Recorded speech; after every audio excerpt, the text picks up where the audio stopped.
अस्सलाम वालेकुम स्टूडेंट। आज हम पढ़ने जा रहे हैं photo electric effect. Photo means light, electric means charge, and here charge is electron, and effect means असर। फोटो इलेक्ट्रिक इफेक्ट मीन्स वो प्रोसेस जिसमें लाइट के किसी सरफेस पे, मेटल सरफेस पे फॉल होने पर हम चार्ज यानी इलेक्ट्रॉन हासिल करते हैं, दूसरे लफ्ज़ों में इलेक्ट्रिक करंट हासिल करते हैं। वो प्रोसेस जिसमें लाइट के किसी सरफेस पे फॉल होने पर उससे इलेक्ट्रॉन एजेक्ट हों, that process is called photo electric effect. इसकी डिफिनीशन मैंने लिखी है already. When light is incident, incident means गिरती है, पड़ती है, on the surface of a metal, किसी मेटल की सरफेस पे, जैसे इस ट्यूब में मैंने यहाँ दिखा है मेटल लगाई गई है। इलेक्ट्रॉन आर इमिटेड, इलेक्ट्रॉन खारिज होते हैं फ्रॉम इट, इस मेटल सरफेस से इलेक्ट्रॉन निकलते हैं, जैसे यहाँ निकल के दूसरी तरफ जा रहे हैं। दिस फनामिना, ये मजहर, इस कॉल्ड फोटो इलेक्ट्रिक इफेक्ट। इस फनामिना को फोटो इलेक्ट्रिक इफेक्ट हम कहेंगे। यानी वो प्रोसेस जिसमें हम लाइट से के फॉल करने से इलेक्ट्रॉन किसी मेटल के सरफेस से एजेक्ट कराते हैं, that process is called photo electric effect. अगर स्टूडेंट, अगर हम इसके बैकग्राउंड पे जाएं, थोड़ा सा पीछे जाएं, तो 1678 एक साइंटिस्ट था हैगन्स, उसने gives the wave theory of light. उसने लाइट की वेव थ्योरी दी। उसने बताया कि लाइट क्या है, एक वेव है जो इंटरफेयर कर सकती है, डिफ्रैक्ट कर सकती है। लेकिन ये जो टॉपिक है फोटो इलेक्ट्रिक इफेक्ट, ये उसकी कंट्रडिक्शन दे रहा है, वेव थ्योरी ऑफ लाइट को गलत साबित कर रहा है। ये हमें पार्टिकल बिहेवियर ऑफ लाइट या पार्टिकल नेचर ऑफ लाइट बता रहा है कि लाइट जो है वो क्वांटम नेचर की है। ये जो लाइट आ रही है, मेटल पे फॉल हो रही है, वो वेव नहीं है, वो उसके वेव फ्रंट नहीं टकरा रहे इस मेटल सरफेस पे, उसके क्वांटा आ रहे हैं, जस्ट लाइक बुलेट, जैसे बुलेट एक सॉलिड चीज़ है, इस तरह के क्वांटा ऑफ एनर्जी आ रहे हैं और एक क्वांटा एक इलेक्ट्रॉन को आउट कर रहा है। तो ये प्रोसेस क्या कहलाएगा, फोटो इलेक्ट्रिक इफेक्ट। और फोटो इलेक्ट्रिक इफेक्ट हमें वेव थ्योरी ऑफ लाइट को कंट्राडिक्ट कर रहा है। अगर इसकी जो फर्स्ट ऑब्जर्वेशन है, पहले जो ऑब्ज़र्व किया 1887 में, हर्ट्ज साइंटिस्ट का नाम है, ऑब्जर्व दिस। उसने फोटो इलेक्ट्रिक इफेक्ट को ऑब्जर्व किया और इसकी एक्सपेरिमेंटल सेटअप जो है, एक्सपेरिमेंटल वेरिफिकेशन जो है, उसके बाद हैविक और लेनर्ड, ये दो साइंटिस्ट थे, इन्होंने एक्सपेरिमेंटली इसको वेरीफाई किया। और अपरेटस जो इसके लिए उन्होंने सेट किया वो इस फिगर में दिखाया गया है। ये एक शीशे की ग्लास ट्यूब है, ठीक है, जिसको, यानी शीशे की बनी हुई ट्यूब है जिसको अंदर से वैक्यूएट किया गया है, अंदर से वैक्यूम पंप लगा के हवा को खारिज किया गया है। इसमें दो मेटल्स इंसर्ट की गई हैं, एक को negative terminal of the battery के साथ जोड़ा गया है जिसको कैथोड का नाम दिया गया है, दूसरी मेटल को positive terminal of the battery के साथ जोड़ा गया है जिसको एनोड का नाम दिया गया है। और यहाँ एक वोल्टमीटर लगा दिया गया है और एक एमीटर लगा दिया गया है ताकि V voltage of the battery यहाँ शो हो सके और जितना करंट इन इलेक्ट्रॉन के एजेक्ट होने से यहाँ बन रहा है वो एमीटर पे शो हो सके।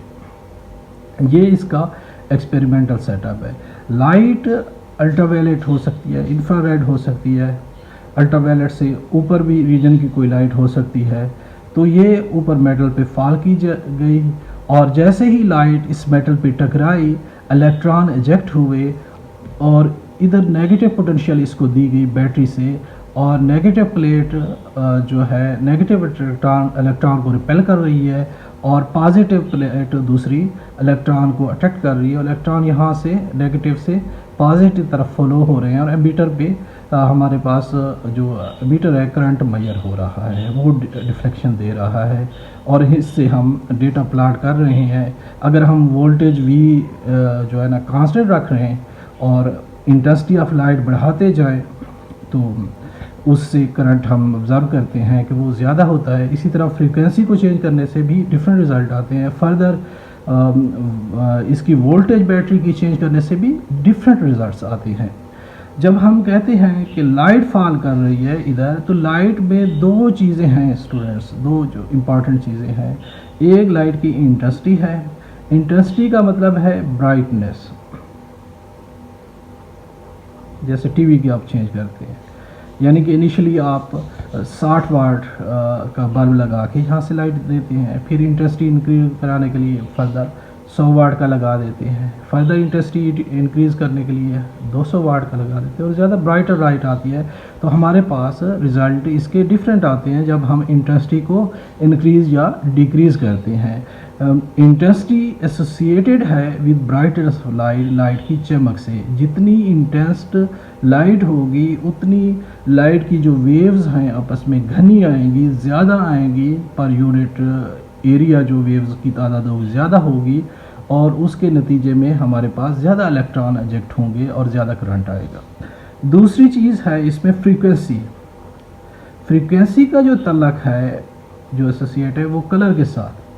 जब आप रेड कलर की लाइट डालेंगे तो उसका रिस्पांस और हो जाएगा, जब आप ब्लू कलर की लाइट डालेंगे तो उसका रिस्पांस और हो जाएगा, और इसी तरह अदर कलर चेंज करते जाएं आप तो रिस्पांस आपके पास डिफरेंट आएगा, रिज़ल्ट डिफरेंट आएगा। जो हम एक्सपेरिमेंटल रिजल्ट्स में इनको बारी बारी डिस्कस करेंगे कि इंटेंसिटी के इंक्रीज़ होने से यहाँ रिज़ल्ट्स पे क्या असर पड़ता है और फ्रीक्वेंसी के इंक्रीज़ करने से या डिक्रीज़ करने से रिज़ल्ट्स पे क्या असर पड़ता है, और इसी तरह वोल्टेज जो है उसको इंक्रीज़ या डिक्रीज़ करने या पोलैरिटी को इन्वर्स करने से हमारे पास रिज़ल्ट्स क्या कहते हैं। तो इन रिज़ल्ट्स की बिहाफ पे हम फिर ये प्रिडिक्शन करते हैं, ये अहस करते हैं इन रिज़ल्ट से जो वेव थ्योरी दी थी हैगन्स ने 1678 में, वो wave theory of light wrong साबित होती है।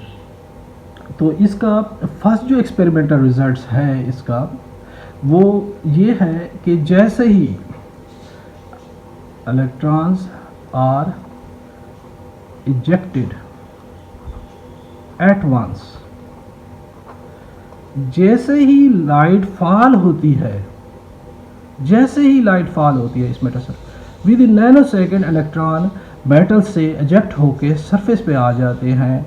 तो ये क्या है, ये जो फनामिना है ये against the wave theory of light. Light की जो वेव थ्योरी दी थी हैगन्स ने उसके अगेंस्ट है ये वाला, क्योंकि वेव थ्योरी के मुताबिक लाइट अगर वेव्स है तो इसका वेव फ्रंट टकराएगा और इसमें मौजूद मेटल सरफेस में मौजूद तमाम इलेक्ट्रॉन को इक्वल एनर्जी देगा, वो एनर्जी एब्जॉर्ब होगी और वो एनर्जी स्लाइटली इंक्रीज होगी और फिर इलेक्ट्रॉन इजेक्ट होंगे। यानी इलेक्ट्रॉन लाइट के एब्जॉर्ब होने में और इलेक्ट्रॉन के इजेक्ट होने में कुछ टाइम लगेगा, फ़ौरन नहीं होंगे। तो जब एक्सपेरिमेंट किया इन्होंने हेलविक और लेनर्ड ने, तो इन्होंने ऑब्जर्व किया कि इलेक्ट्रॉन फ़ौरन एट वंस सिमिल्टेनियसली बैक वक्त जो है ना, जैसे लाइट आती है फ़ौरन इजेक्ट हो जाते हैं। तो ये रिज़ल्ट, फर्स्ट रिज़ल्ट जो है electron are ejected at once from the metal surface, ये प्रूव कर रहा है कि wave theory of light wrong है। दूसरा इसका रिज़ल्ट जो है ये ऑब्ज़र्व किया गया इस एक्सपेरिमेंट में, जैसे इंटेंसिटी ऑफ लाइट इंक्रीज़ की जाती है, लाइट इंटेंसिटी को इंक्रीज़ किया जाता है, तो ये देखा गया कि करंट वो इंक्रीज़ हो रहा है। ज़्यादा इंटेंसिटी की लाइट डाल रहे हैं, करंट ज़्यादा हो रहा है, एमीटर हमारे पास ज़्यादा करंट दे रहा है, it means number of electron जो यहाँ इस मेटल सरफेस से इजेक्ट हो रहे हैं इंटेंसिटी बढ़ाने से वो ज़्यादा हो रहे हैं, ज़्यादा आ रहे हैं। और इसके लिए जो एक प्लाट किया गया डेटा की मदद से, एक एक्स एक्सिस पे इंटेंसिटी ऑफ लाइट ली गई और वाई एक्सिस पे करंट लिया गया, जो फोटो इलेक्ट्रिक करंट प्रोड्यूस हो रहा था वो लिया गया। तो ये देखा गया कि जब लाइट थोड़ी बढ़ाई गई तो करंट बढ़ा, यानी लेट से वो 1 एम्पेयर का करंट हुआ। इस तरह फर्दर लाइट बढ़ाने पे 2 एम्पेयर का हुआ और फर्दर क्रॉसबॉन्डिंग इंटेंसिटी बढ़ाने पे 3 एम्पेयर और सो ऑन। इस तरीके से हमारे पास एक लीनियर ग्राफ आ रहा है जो कि इंटेंसिटी के इंक्रीज़ होने से, intensity versus photo electric current का ग्राफ जो बन रहा है एक लीनियर बन रहा है। इंटेंसिटी के इंक्रीज़ होने से इजेक्टेड इलेक्ट्रॉन जो है, आप जानते हैं करंट आपके पास, हमारे पास क्या होता है, NE नंबर ऑफ़ इलेक्ट्रॉन और चार्ज ऑफ इलेक्ट्रॉन का मल्टीपल होगा।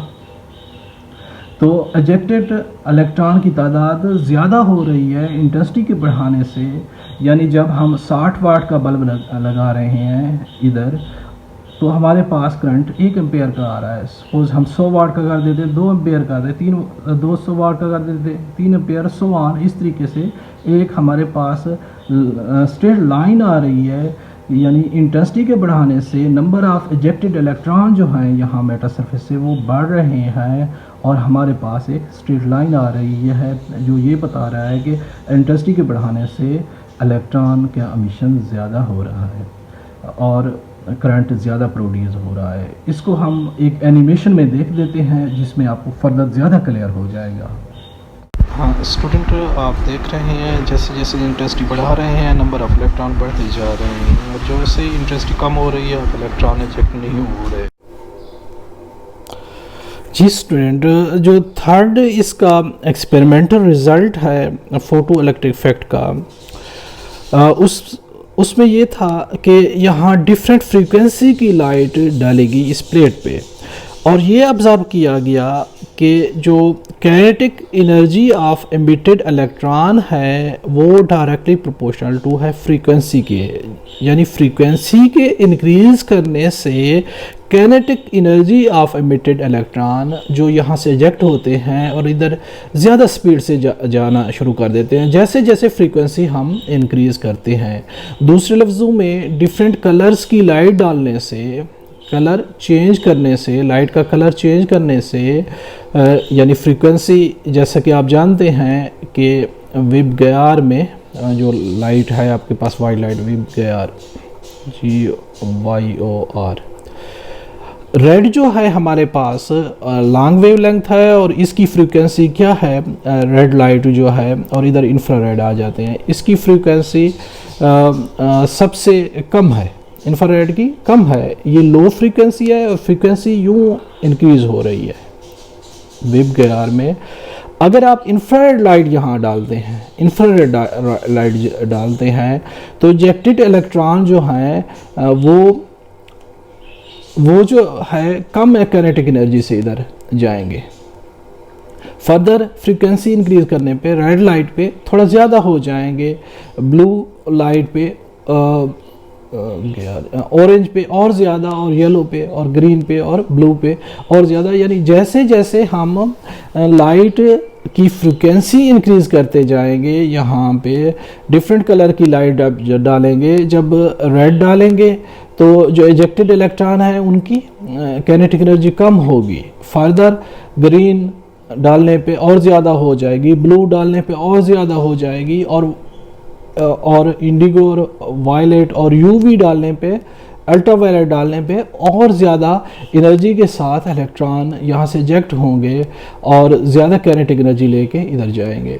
तो ये चीज़ एक्सपेरिमेंटली वेरीफाई की गई, इन्होंने एक्सपेरिमेंटल रिजल्ट्स में ये सामने आई कि फ्रीक्वेंसी को इंक्रीज़ करने के साथ साथ kinetic energy of emitted electron वो इंक्रीज़ हो जाती है। इसको जब प्लाट किया गया, इस डेटे की को जब प्लाट किया गया ग्राफिकली, तो ग्राफिकली रिप्रेजेंटेशन इसकी कुछ यूँ आई।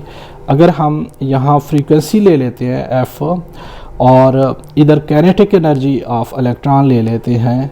और अगर इसको थोड़ा ऑरिजिन से नीचे ले लें तो इनिशियली जब हम फ्रीक्वेंसी इसको दे रहे हैं, यहाँ पे फ्रीक्वेंसी हम इंक्रीज़ कर रहे हैं और फर्दर इंक्रीज़ कर रहे हैं, इस पोर्शन से यहाँ तक कोई इलेक्ट्रॉन इजेक्ट नहीं होता, नो इलेक्ट्रॉन इजेक्टेड, यहाँ पे नो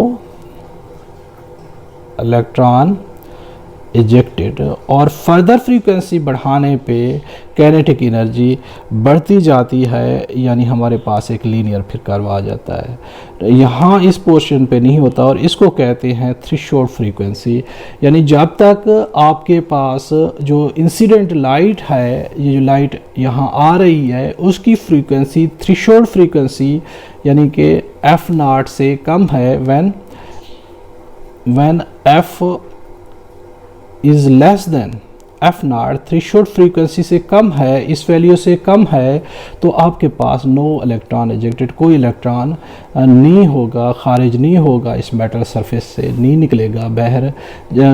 जो ही इसकी इंसिडेंट लाइट की frequency above the threshold frequency होगी तो लाइट इजेक्ट करना शुरू हो जाएंगे। और ये चीज़ ऑब्ज़र्व की गई कि फर्दर फ्रीक्वेंसी को बढ़ाने से जो है ना इलेक्ट्रॉन ज़्यादा तेज़ी के साथ एनोड की तरफ मूव करेंगे। तो ये साबित करता है कि kinetic energy of the emitted electron is directly proportional to the frequency को इंक्रीज़ करने से काइनेटिक एनर्जी बढ़ती है। इसका ये जो पोर्शन है, ये वाला थ्रेशोल्ड फ्रीक्वेंसी वाला, ये अगेंस्ट जो है against the wave theory of light जो है हमारे पास, उसके अगेंस्ट है। उसके मुताबिक जैसे ही लाइट पड़ती है, जिस फ्रीक्वेंसी की पड़ती है, इलेक्ट्रॉन को इजेक्ट होना चाहिए था, लेकिन एक ख़ास फ्रीक्वेंसी तक इलेक्ट्रॉन इजेक्ट नहीं होते और उस फ्रीक्वेंसी के बाद इलेक्ट्रॉन इजेक्ट होना शुरू करते हैं। और ये जो थ्रेशोल्ड फ्रीक्वेंसी है, ये मुख्तलिफ मेटल्स पे डिपेंड करती है। मुख्तलिफ मेटल्स की मुख्तलिफ थ्रेशोल्ड फ्रीक्वेंसी होगी, यानी जब आप मेटल्स चेंज करेंगे इधर ट्यूब के अंदर कैथोड में, तो थ्रेशोल्ड फ्रीक्वेंसी की वैल्यू डिफरेंट होगी, यानी मुख्तलिफ मेटल्स का मुख्तलिफ लाइट्स पे मुख्तलिफ रिस्पांस होगा। और ये against the wave theory of light है। अब हम इसको एक एनिमेशन की मदद से फर्दर क्लियर कर लेते हैं कि किस तरह फ्रीक्वेंसी के इंक्रीज़ होने से काइनेटिक एनर्जी जो है ना इजेक्टेड इलेक्ट्रॉन की वोल्टेज और इंटेंसिटी की वैल्यू हमने फिक्स कर दी है और फ्रीक्वेंसी आहिस्ता आहिस्ता बढ़ा रहे हैं। फ्रीक्वेंसी के बढ़ाने से इलेक्ट्रॉन ज़्यादा काइनेटिक एनर्जी के साथ मूव कर रहे हैं, अब बहुत फास्ट हो गए हैं। और फर्दर फ्रीक्वेंसी डिक्रीज़ करने पे इलेक्ट्रॉन की काइनेटिक एनर्जी कम होती जा रही है और अब उन्होंने प्लेट से इजेक्ट होने से वेल स्टूडेंट, इसका जो चौथा एक्सपेरिमेंटल रिजल्ट्स है वो है स्टॉपिंग पोटेंशियल के मुतालिक। Stopping potential for different intensities and different frequency of light different हम यूज़ करते हैं इसमें, और डिफरेंट इंटेंसिटी और स्टॉपिंग पोटेंशियल का बिहेवियर देखते हैं। अब स्टॉपिंग पोटेंशियल को हमें समझना पड़ेगा कि ऊपर जो पहली ट्यूब बनाई हुई थी ये वाली, इसमें ये negative terminal of the battery है और विद कैथोड नेगेटिव प्लेट के साथ अटैच है, कैथोड है इसका नाम, और ये एनोड है पॉजिटिव टर्मिनल। यहाँ हम क्या करते हैं, स्टॉपिंग पोटेंशियल फाइंड आउट करने के लिए हम पोलैरिटीज़ को इन्वर्स कर देते हैं, यानी जो बैटरी का नेगेटिव टर्मिनल है उसको पॉजिटिव कर लेते हैं। इस हिसाब से ये पॉजिटिव, ये नेगेटिव, वंस अगेन ये पॉजिटिव हो जाएगा, ये नेगेटिव, और दूसरे को वो कर देते हैं। पोलैरिटीज इन्वर्स करके नाब लगी होती है, उससे आप कर सकते हैं, सर्किट पे वो सिस्टम होता है। मैंने साइन में यहाँ ये कर दिया है। तो ये हमारे पास अब एनोड बन गया, पॉजिटिव प्लेट बन गई, और ये नेगेटिव प्लेट बन गई क्योंकि नेगेटिव टर्मिनल अब बैटरी के साथ अटैच है। अब जो होगा ये पॉजिटिव प्लेट है, अब लाइट रेज यहाँ से इसके ऊपर फॉल करेंगे, हम इलेक्ट्रॉन इजेक्ट होंगे। अब इलेक्ट्रॉन क्या है, अब आपके पास नेगेटिवली चार्ज है, ये पॉजिटिव प्लेट है, ये प्लेट इसको अट्रैक्ट करेगी, और ये वाली प्लेट नेगेटिवली चार्ज है, ये इसको रिपेल करेगी। एज ए रिज़ल्ट इलेक्ट्रॉन इससे इजेक्ट होने के बाद कुछ दूरी तक मूव करेंगे और फर्दर ये रिपेल करेगी, ये अट्रैक्ट करेगी, तो ये स्टॉप हो जाएंगे। आपके पास करंट जो है मीटर जो है करंट वो नील दिखाएगा, ज़ीरो दिखाएगा, और उस वक्त ये जो वोल्टेज होगी इसकी V की वैल्यू जो होगी वो स्टॉपिंग पोटेंशियल होगी। तो स्टॉपिंग पोटेंशियल का बिहेवियर हम डिफरेंट इंटेंसिटी ऑफ लाइट पे और डिफरेंट फ्रीक्वेंसीज ऑफ लाइट पे हम ऑब्ज़र्व करते हैं। तो अगर आप प्लॉट करें ग्राफ स्टॉपिंग पोटेंशियल के लिए फ्रीक्वेंसीज जो है ना, फ्रीक्वेंसीज वर्सेस जो है ना स्टॉपिंग पोटेंशियल V का ग्राफ, तो वो कुछ यूँ बनता है, ये मैं ले रहा हूँ पॉजिटिव V 0 और इधर नेगेटिव V, और इधर आपके पास करंट आ रहा है, फोटो करंट जो एमिट हो रहा है।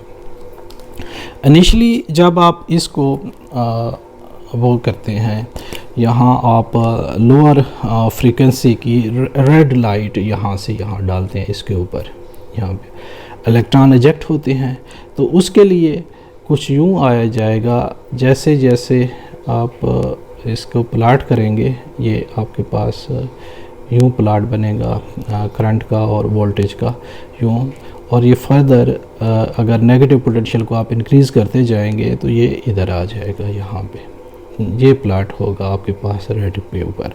अब नेक्स्ट आपने जो अगली लाइट डाली वो इससे हायर फ्रीक्वेंसी की डाली, तो लेट्स से आप यहाँ ग्रीन लाइट डालते हैं, तो फ्रीक्वेंसी वही जो है ना डिफरेंट है, जबकि इंटेंसिटी आपने वही रखी है, सेम इंटेंसिटी है, आई की वैल्यू सेम है।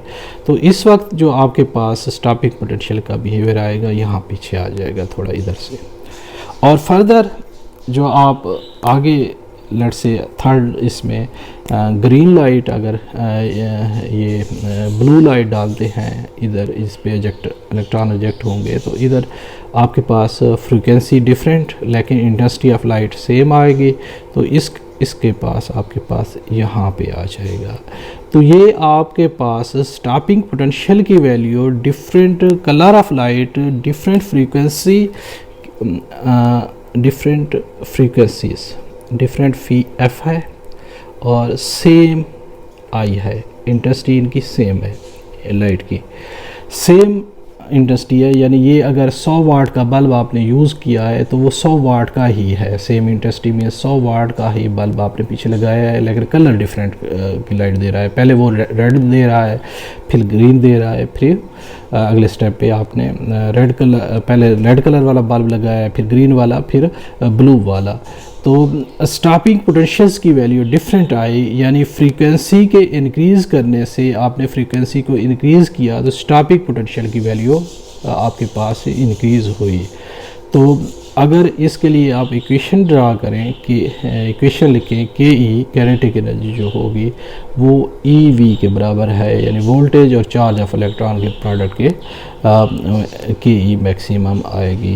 तो ये हमें ग्राफ ये शो कर रहा है कि डिफरेंट कलर ऑफ लाइट या डिफरेंट फ्रीक्वेंसी डालने पे स्टॉपिंग पोटेंशियल की वैल्यूज़ डिफरेंट आ रही है। अगर आप इसको कांस्टेंट रखते हैं, फ्रीक्वेंसी को कांस्टेंट रखते हैं और आप ग्राफ प्लाट करते हैं इसका स्टॉपिंग पोटेंशियल का और डिफरेंट इंडस्ट्रीज़ का वैल्यूज़ का आप जब ग्राफ प्लाट करते हैं तो आपके पास ये V पॉजिटिव, V नेगेटिव इधर, यानी ऐसे पोलैरिटी इन्वर्स करके नेगेटिव आ जाएगी आपके पास। और आप पहले लेट्स से आप 600 इसका वाट का बल्ब लगाते हैं, 600 वाट का I1 वो क्या है 600 वाट का आप बल्ब लगा के इंटेंसिटी, तो इधर V नेगेटिव जैसे जैसे इसको देंगे वैल्यूज़ तो इधर का आपके पास यहाँ कहीं कुछ आएगा, यूँ आएगा। और फर्दर आप फिर इंटेंसिटी इंक्रीज़ करते हैं तो आपके पास करंट जो है वो भी इंक्रीज़ हो जाता है, यानी ये इधर आएगा आपके पास, यहाँ I2 आ जाएगा। और यहाँ आप तब आया जाएगा इंटेंसिटी जब आपने लेट से पहले 60 वाट का लगाया था, अब क्या लगाया 100 वाट का लगा दिया बल्ब, तो ये आएगा और इधर ही सेम पॉइंट पे आ जाएगी, स्टॉपिंग पोटेंशियल की वैल्यू सेम आएगी। और अगर आप फर्दर इंटेंसिटी इंक्रीज़ करते हैं लाइट की I3, आप लेट से 200 वाट का बल्ब लगाते हैं उससे ये, तो आपके पास अगेन जो है ना वो स्टॉपिंग पोटेंशियल की वैल्यूज सेम आती है। तो ये शो कर रहा है कि डिफरेंट ब्राइटनेस लाइट डालने पर आपके पास स्टॉपिंग पोटेंशियल की वैल्यू सेम रहती है, जबकि डिफरेंट फ्रीक्वेंसी ऑफ लाइट डालने पर स्टॉपिंग पोटेंशियल की वैल्यू डिफरेंट हो जाती है। यानी कि ये शो कर रहा है काइनेटिक एनर्जी जो है एजेक्टेड इलेक्ट्रॉन की वो इंटेंसिटी पे डिपेंड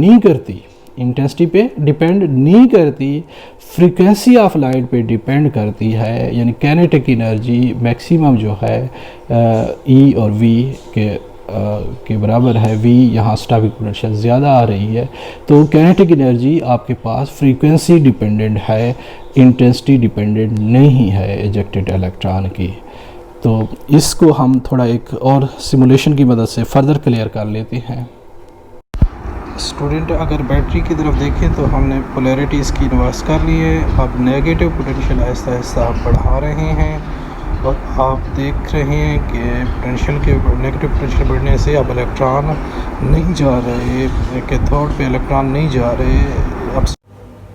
अब स्टूडेंट आपने एनिमेशन देख ली और उस एनिमेशन में और इस फिक्स से ये वाज़ेह है, जैसे कि मैंने लिखा है maximum kinetic energy of ejected electron is equal to AV, यानी फ्रीक्वेंसी जब इंक्रीज़ हो रही है लाइट की, इंसिडेंट लाइट की जब फ्रीक्वेंसी इंक्रीज़ हो रही है तो हमें उसको स्टॉप करने के लिए स्टॉपिंग पोटेंशियल की वैल्यू हम बढ़ा रहे हैं, जैसे इस ग्राफ में आ रहा है। जैसे ब्लू लाइट के लिए स्टॉपिंग पोटेंशियल की वैल्यू हायर है, मीन्स जब आप हाई फ्रीक्वेंसी की लाइट डालेंगे तो वो इलेक्ट्रॉन ज़्यादा काइनेटिक एनर्जी के साथ इजेक्ट होंगे, यानी ज़्यादा फास्टली मूव करेंगे इधर। इससे हमें ये पता चलता है कि काइनेटिक एनर्जी जो है वो डायरेक्टली प्रोपोर्शनल टू क्या है, फ्रीक्वेंसी ऑफ इंसिडेंट लाइट है। यानी क्योंकि स्टॉपिंग पोटेंशियल हमें ज़्यादा वैल्यू चाहिए पोटेंशियल की उसको स्टॉप करने के लिए उस इलेक्ट्रॉन को, यानी हाई फ्रीक्वेंसी जब लाइट फॉल होती है तो उससे जो इजेक्टेड इलेक्ट्रॉन है वो ज़्यादा काइनेटिक एनर्जी रखता है और इस वजह से उसकी को स्टॉप करने के लिए स्टॉपिंग पोटेंशियल ज़्यादा चाहिए। It means kinetic energy is equal to AV। ये इक्वेशन नंबर A है, इसको आपने याद रखना है और इसको आगे हम यूज़ करेंगे। इसका जो पांचवा रिज़ल्ट है हमारे पास 5 जो रिज़ल्ट है इसका हमारे पास ये जो एक्सपेरिमेंट है, तो 5 रिज़ल्ट इसका ये है कि हम यूज़ कर सकते हैं डिफरेंट मेटल्स को।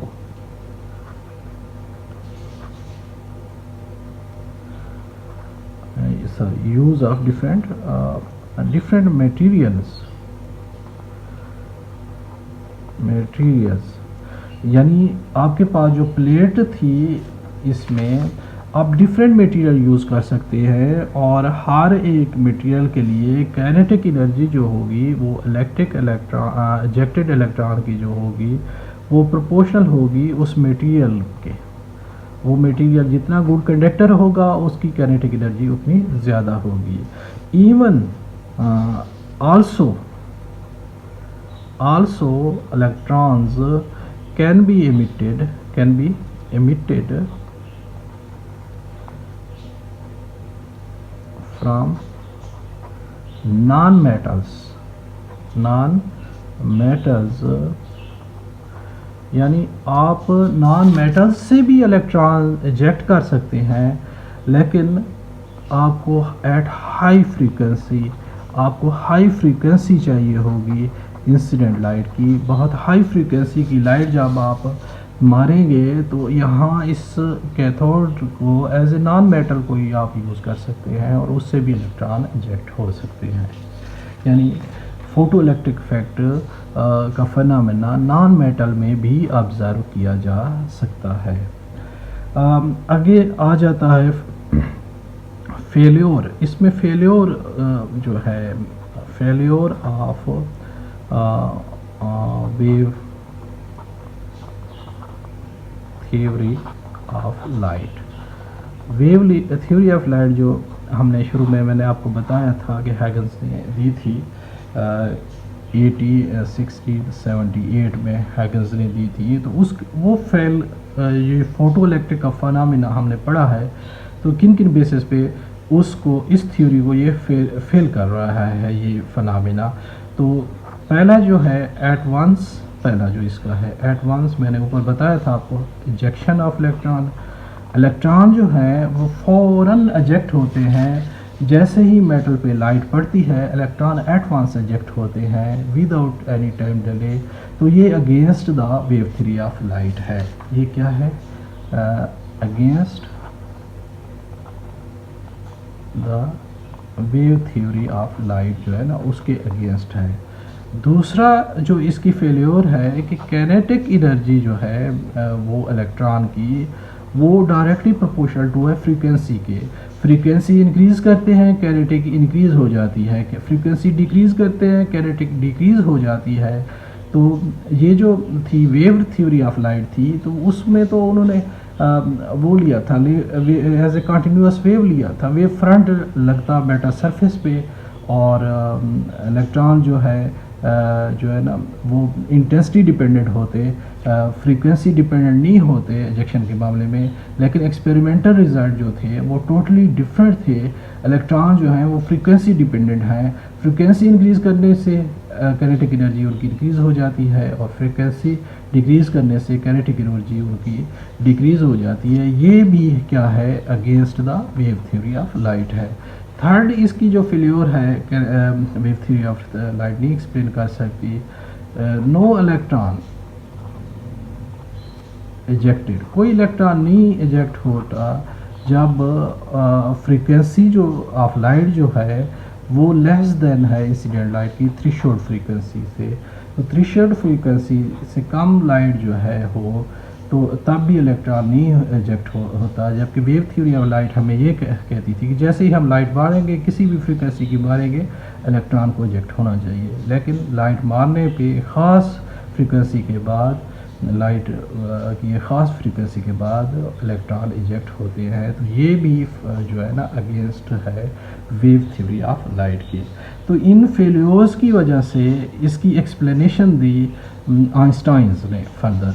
आइंस्टाइन ने एक्सप्लेनेशन दी, आइंस्टाइन एक्सप्लेन किया उसने कि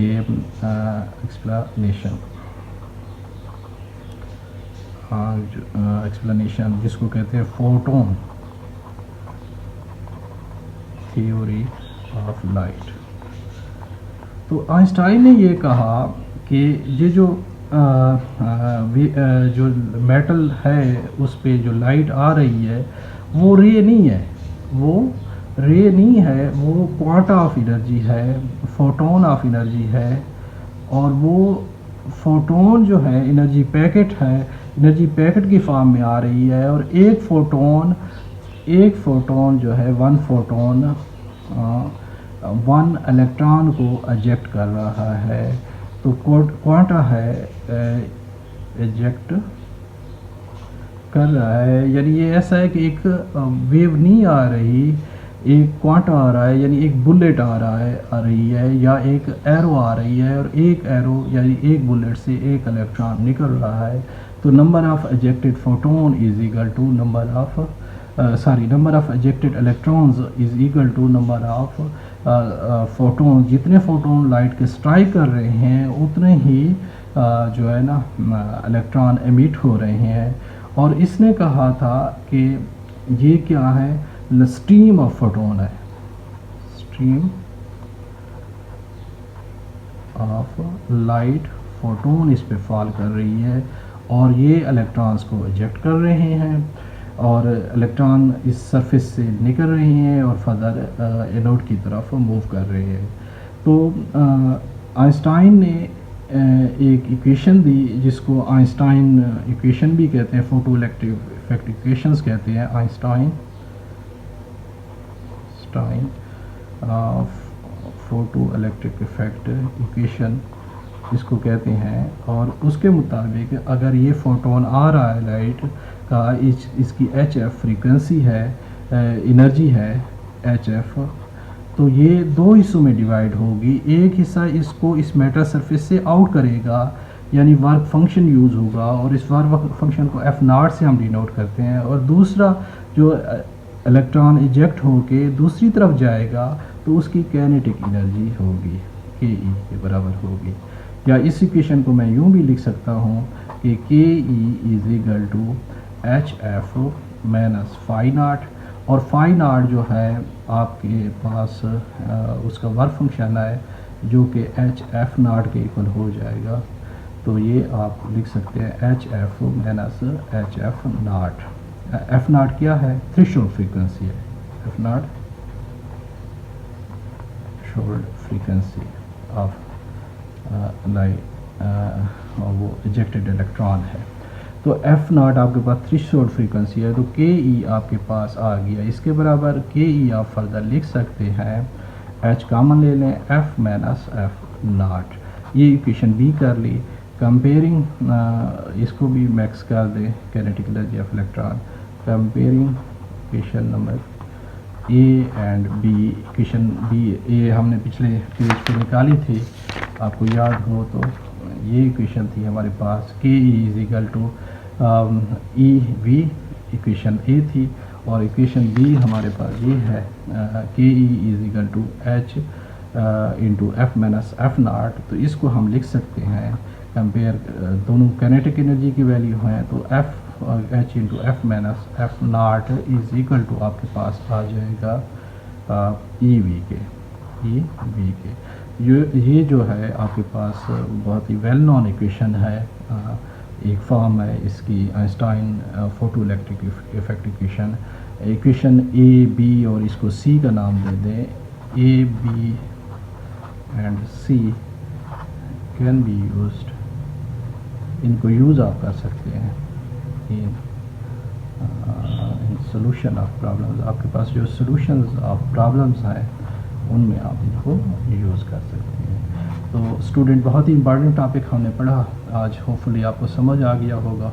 फोटो इलेक्ट्रिक इफेक्ट के बारे में बहुत ही इंपॉर्टेंट है एग्जामिनेशन पॉइंट ऑफ व्यू से और ईटा वगैरह के पॉइंट ऑफ व्यू से। फर्दर हम इनके प्रॉब्लम सॉल्व करेंगे इन इक्वेशंस A B C को यूज़ करके। Thank you so much.